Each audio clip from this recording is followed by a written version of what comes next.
खुलुमबाय गोजोन फुंबिलि बयनिसिमबो नोंथांमोनखौ आंनि चेनेलाव गासैखौबो बरायनाय बावहरग्रोनाय थाबाय आसा खालामो नोंथांमोना खौरांखौ नायनानै मोजां मोनगोन।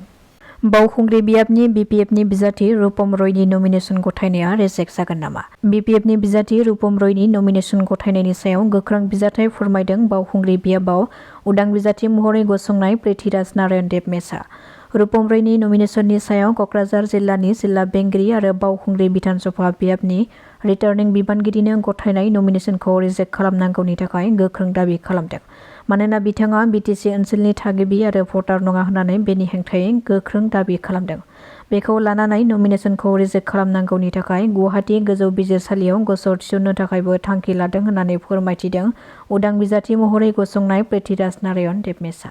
बिधानसभा बिसायख'थिखौ नोजोर बोनानै तामुलपुर बियाबावबो NDAनि बिजाथि महरै फसंजानाय बिस्वजित दैमारिया गयबारि BPF ब्लकनि बानजायनायाव बिसायख'थि फोसावदिं सामलाय मावख'खौ बेखेवनानै होबाय।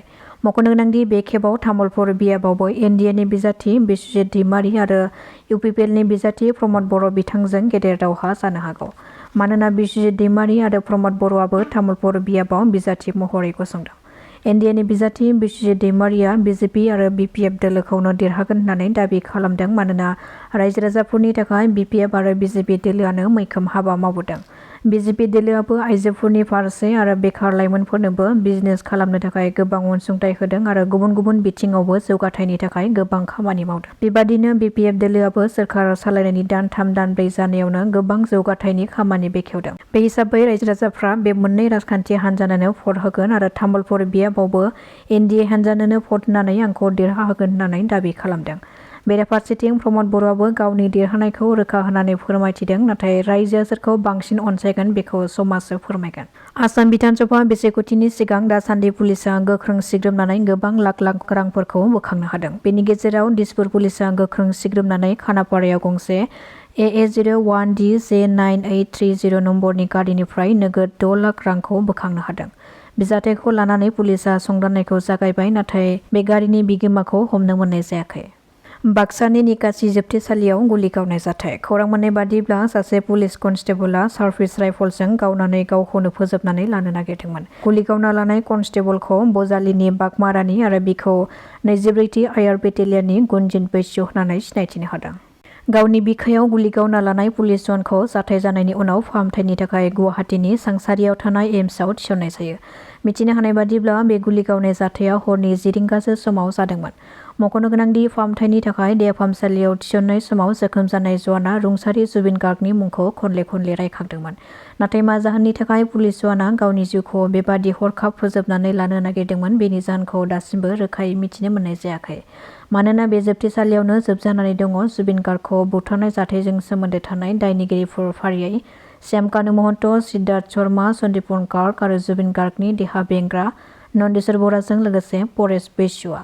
बिटिआरनि बारग' CM प्रमद बर'नि मोनसे गोख्रों दाबि। बिथाङा दाबि खालामनानै फोरमायथिदों दि आसामाव UPPL दोलोखौ एंगारनानै रावबो दोलोआनो सोरखार दानो हाया। UPPL दोलोआ BTCनि बायजोआव आरो BTCआव गासै मोन 19था बियाबाव बिजाथि फसंदों। UPPL दोलोआ बे फसंनाय बिजाथिफोरनि मादाव गासै सा 10-12 बिजाथिफ्रा देरहासार जागोन होननानै फोरमायथिदों। UPPL दोलोनि मिशन आरो भिजनआ जोबोद गोख्रों आरो बे मिशन भिजनखौ बड'लेण्ड ओनसोलाव सान्थि लाबोनो थाखायनो मावदों होननानै बुंथियो प्रमद बर' बिथाङा।